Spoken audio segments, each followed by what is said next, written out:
안녕하십니까. 최영일입니다. 오늘 미국 주식시장에서 주간 실업급여 청구 건수가 발표됐는데요. 예상보다 상당히 좋게 나왔습니다. 그리고 ADP에서 발표하는 민간 부문 고용 부분도 일자리 수가 대폭 늘어나면서 당초 페드가 우려했던, 아니면 페드가 바랬던 고용 시장이 점차적으로 안정돼 가고 있는 모습을 보이고 있고요. 이런 가운데 이러한 고용 사정이 개선되면서 기본적으로 최근에 이제 많은 우려감을 자아냈던 인플레이션에 대한 전망들이 다시 한번 고개를 들고 있습니다. 특히 어제 미국 페드가 지난해 코로나 위기 국면 상황에서 금융시장 안정으로 해서 사들였던 회사채와 ETF를 조만간 매각할 방침인 것으로 알려지면서 본격적으로 인플레이션에 대한 테이퍼링이 시행되는 것이 아니냐, 이러한 우려감들이 제기되고 있는 것이 사실입니다. 그리고 실제 테이퍼링 하면은 대부분 2013년도에 테이퍼링 텐츄럼이라고 해서 이제 긴축 발작을 통해서 금융시장이 엄청난 충격을 받았기 때문에 대부분 테이퍼링 하면 공포심으로 받아들이고 있습니다. 사실 이렇게 판단하는 근거는 이제 뒤에 말씀드리겠지만, 기본적으로 현재까지 추진해 왔던 페드의 양적 완화 정책이 긴축으로 돌아서고, 긴축으로 돌아서면 금리가 상승하게 되고, 금리가 상승하게 되면 주식시장이 하락한다는 이런 논리에 의한 것입니다. 그렇지만 이제 실제 일정 부분 그런 부분들이 나타날 가능성은 있지만, 기본적으로 장기 흐름을 훼손시킬 만한 그런 조치는 아니다라는 게 이제 저의 결론이고요. 이에 따라서 테이퍼링으로 인해서 주식시장이 혹시 조정을 받게 되면, 이 부분은 그동안 여러분들이 적극적인 투자에 나서지 못했던 그런 상황이라면 오히려 저가 매수의 절호의 기회가 될 것이다, 이렇게 생각을 하고 있습니다. 이제 본격적으로 테이퍼링이 투자 자산에 미치는 영향에 대해서 말씀을 드리겠습니다. 페드는 성명을 통해서 팬데믹 기간 동안에 운용해왔던 세컨더리 마켓 코퍼레이트 크레딧 펀드라는 SMCCP라고 해서 유통시장 기업 신용펀드 프로그램인데요. 이 부분을 폐지한다고 밝혔습니다. SMCCF는 말 그대로 유통시장에서 기업 신용펀드를 통해 회사채를 사들이는 그런 프로그램입니다. 그래서 이는 연준이 매달 국채 및 주택 저당채권 MBS라고 하죠. 이런 부분들을 약 1200억 달러 정도의 자산을 매입하고 있는 건 별개의 그런 프로그램이었습니다. 코로나19 공포심이 절정에 달했던 지난해 3월 금융시장 전반이 패닉에 빠졌고, 이에 따라서 연준이 9조 6천억 달러 규모의 미 회사채 시장 부양으로 해서 프라이머리 마켓 기업 신용기구와 SMCCF를 통해서 회사채를 매입하기로 한 것입니다. 이러한 조치로 인해서 시장은 패닉이 멈춘 바 있습니다. 그런데 이러한 SMCCF를 이달 말, 올해 말까지 관련 자산을 매각하기로 한 것입니다. 이에 따라서 시장에서는 앞서 말씀드렸지만 최근 인플레이션 상황과 맞물려서 페드가 조기에 테이퍼링, 즉 긴축 정책을 실시하는 것이 아니냐, 이런 의구심이 들고 있는 것이 사실입니다. 일부에서는 오는 8월 잭슨홀 미팅에서 테이퍼링에 대한 언급이 나올 수 있다는 전망도 나오고 있습니다. 사실상 내일 발표되는 페드의 5월달 고용 보고서가 어떤 모습을 보이는가에 따라서 아마 이 부분들이 좀 더 구체화되지 않을까, 이런 생각을 해보고 있고요. 오늘 미국 시장이 일시적으로 조정을 보인 것은 아마 이런 긴장감이 반영된 것이 아니냐, 이렇게 생각을 하고 있습니다. 어쨌든 테이퍼링이 중요한 것은 금리 인상으로 이어지는 길목에서 취해지는 첫 번째 조치이기 때문입니다. 2022년 말이나 2023년으로 예상되었던 금리 인상이 경기회복 궤적에 따라서 시기가 달라질 수 있다는 것입니다. 시장에서는 원래 2021년 말에 자산 매입 규모를 축소할 것으로 이렇게 전망을 했었습니다. 이렇게 그 판단했던 그 이유는 단순합니다. 그래프에서 보시는 것처럼 명목금리하고 그 기대 인플레이션 간의 그 차이인 실질금리가 그 지난 그 몇 달 동안 계속 그 감소하고 있기 때문입니다. 그 채권금리는 명목금리는 뭐 상승하고 있지만 그 실질금리가 그 인플레이션 기대치가 그 더 많이 상승했기 때문에 이런 흐름들이 나타난 것으로 보이는데요. 기본적으로 실질금리가 그 경제에서 그 매우 중요하기 때문에 3월 중순 이후에 시작된 그런 그 실질금리 그 하락은 기본적으로 그 페드가 더 이상 그 긴축 정책을 하지 않아도 된다. 라는 것을 그 반영한 것이 아니냐 이렇게 생각을 해볼 수 있고요. 중앙은행도 그 코로나 국면에서처럼 더 많은 그 통화 완화 정책은 필요하지 않다고 생각해도 아마 시장에서는 그렇게 별다른 의심을 하지 않을 것입니다. 어쨌든 그 시장에서 그 테이퍼링을 그 주목하는 이유는 본격적인 그 긴축 정책으로의 그 전환뿐만 아니라 이로 인해서 그 각종 자산 가격에 그 영향을 그 미치기 때문입니다. 특히 2013년 5월에 실시한 그 테이퍼링 정책은 그 시장에 많은 충격을 주었다고 해서 그 텐츄럼, 즉 발작이라는 그 용어를 사용해서 테이퍼링, 텐츄럼이라는 그 신조어를 만드는 바 있는데요. 실제로 그 현재 그 재무부 장관인 그 자넷 옐런이 정부 관리로서는 그 처음으로 긴축 정책을 그 언급을 했고 2013년 상황을 그 반면교사로 삼아야 된다고 주장하기도 했습니다. 그렇다면 그 2013년 테이퍼링이 시장에는 어떤 그 영향을 미쳤을까요?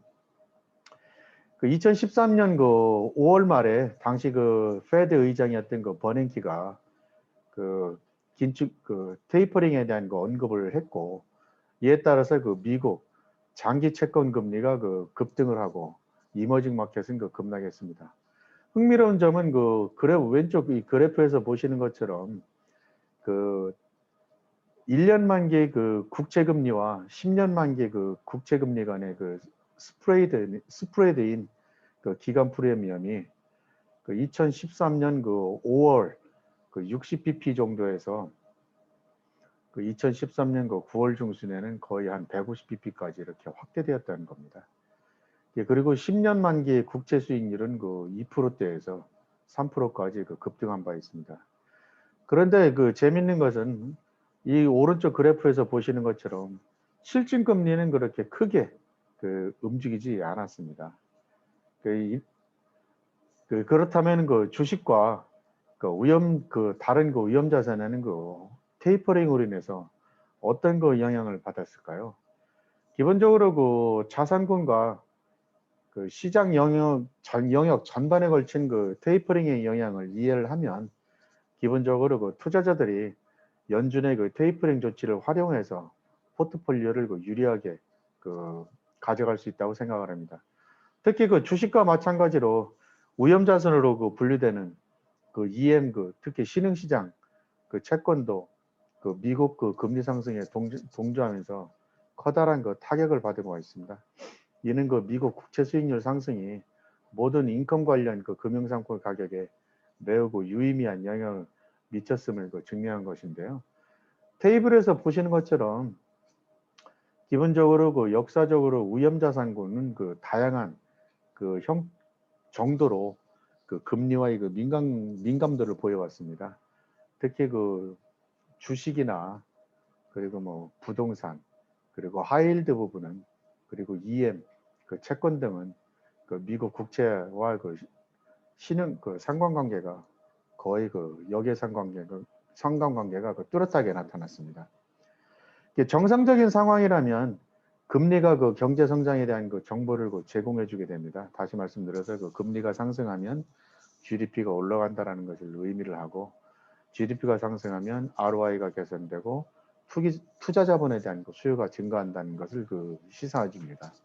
이러한 그 긍정적인 요인들은 다시 그 기업 이익 증가로 이어지고 그 가계 및 그 기업 그리고 수출 지향적인 그 신흥시장 대체 대조표를 그 개선하게 됩니다.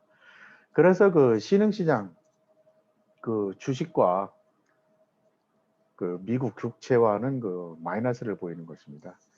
그런데 미국 금리가 상승을 하면 저금리로 그 자금을 조달해서 상대적으로 그 고금리 상품 또는 그 시장에 그 투자하는 그 캐리 트레이드가 줄어들 것으로 기대하고 있습니다. 그래서 신흥시장이 영향을 받게 되는 것입니다. 이와 매우 그 동일한 역학 구조가 모든 그 다른 자산군에 그 영향 적용될 것이고, 이러한 부분들은 그 기본적으로 그 테이퍼링 발표 이후에 금리가 상당한 영향을 미쳤다는 점에서 알 수 있겠습니다. 그 테이퍼링 발표에 따른 그 초기에 그 급격한 그 긍정적인 부정적인 그 반응으로 미뤄볼 때 기본적으로 그 미국 주식은 거의 그 채권과 같이 돼버려졌습니다. 다시 말씀드려서 그 테이퍼링 선언 이후에 미국 주식은 오히려 그 플러스 수익률을 보인 것입니다. 그렇지만 그 장기 국채라든가 아니면 그 신흥시장, 특히 신흥시장, 그리고 부동산 시장, 그리고 하이힐드, 그리고 신흥시장 그 채권, 그리고 커머더티, 이런 부분들이 대부분 그 약세를 보였습니다. 조금 더 특이한 점은 이 커머더티가 상대적으로 그 주식과 마찬가지로 그 상대적으로 좀 안정세를 보였다는 점입니다. 물론 이제 주식시장은 그 플러스 수익률을 보였지만 커머더티는 그 마이너스 2.37%를 기록해서 다른 물론 하이힐드도 그렇지만 다른 부분들에 비해서 상대적으로 안정되어 보였습니다. 물론 이제 하이힐드는 그 주식과 같은 움직임을 보였다는 점에서 그렇게 해석할 수 있겠고요. 그렇다면 이 커머더티가 어떻게 이렇게 다른 결과를 보였는지를 조금 더 세분해서 살펴보겠습니다. 그 테이퍼링 선언 이후에 자산군별 수익률 변화를 보면 골드는 상당히 큰 충격을 받았고 달러와는 강세를 보였습니다. 그리고 유가는 그림에서 보시는 것처럼 상대적으로 덜 하락했습니다. 특히 이제 골드가 이렇게 하락한 부분들은 달러와 강세를 보이면서 달러와 기축통화의 대체제로서 인식되던 부분들이 역으로 작용했던 그런 결과로 볼 수 있겠고요. 그리고 오늘 이제 사실 이런 부분들 물론 이제 골드 가격이 그동안 많이 상승한 부분도 있고 1920달러 선이 저항선이라는 부분들도 있지만 기본적으로 이러한 테이퍼링에 대한 부분들이 일정 부분 영향을 받은 게 아닌가 이런 생각을 해보고 있습니다. 이 골드 가격에 대한 가격 전망에 대한 내용은 제가 저희 블로그에 있으니까 한번 참조해 주시기 바랍니다. 앞서 말씀드렸지만 이제 유가는 기본적으로 수익률이 하락을 하긴 했지만 골드만큼 이렇게 크게 타격을 받지 않은 부분들은 이 유가를 움직이는 부분들이 오펙과 관련되어 있어서 상대적으로 금리 영향을 덜 받았기 때문으로 생각을 하고 있고요. 그래서 앞서 말씀드린 대로 커모더티가 상대적으로 안정된 것처럼 보입니다. 따라서 이상의 데이터들을 종합을 해보면 기본적으로 테이퍼링이 실시될 경우에 미국 주시장은 일시적으로 조정을 거친 후에 재상승 가능성이 있어 보인다 이렇게 말씀드릴 수 있겠습니다. 왜냐하면 2013년도의 주시장 흐름에서 보듯이 테이퍼링을 하겠다라고 발표한 이후에 주식시장은 약 한 6%의 조정을 받고 다시 상승세로 진입을 했습니다. 이러한 부분들은 기본적으로 주식시장이 단기적인 자금 흐름보다는 펀더멘털에 더 많은 영향을 받는다라는 것을 의미를 하고요. 단기적으로는 금리 급등에 따른 영향을 받더라도 미국 경제가 저성장 국면으로부터 회복되고 있다는 점이 더욱더 부각되는 것이기 때문에 기본적으로 장기적으로 미국 펀더멘털이 강하다는 것을 증명해 준 것입니다. 따라서 테이퍼링이 이번에 언제 실시될지는 솔직히 잘 모르겠지만 그동안 확실한 저점 매수 기회를 찾지 못했던 그래서 당황했던 투자자분들은 어쩌면 좀 더 기다렸다가 이번에 나타날지도 모르는 테이퍼링으로 인한 조정 국면이 확실한 저가 매수로 기회로 작용할 것으로 보입니다. 따라서 이제 좀 더 인내하고 기다리셔도 좋은 투자 기회를 살릴 수 있는 그런 기회가 오기 때문에 기본적으로 테이퍼링 텐츄럼에 대해서 너무 부담을 갖지 않으셨으면 하는 바람으로 오늘 유튜브를 마감할까 합니다. 감사합니다.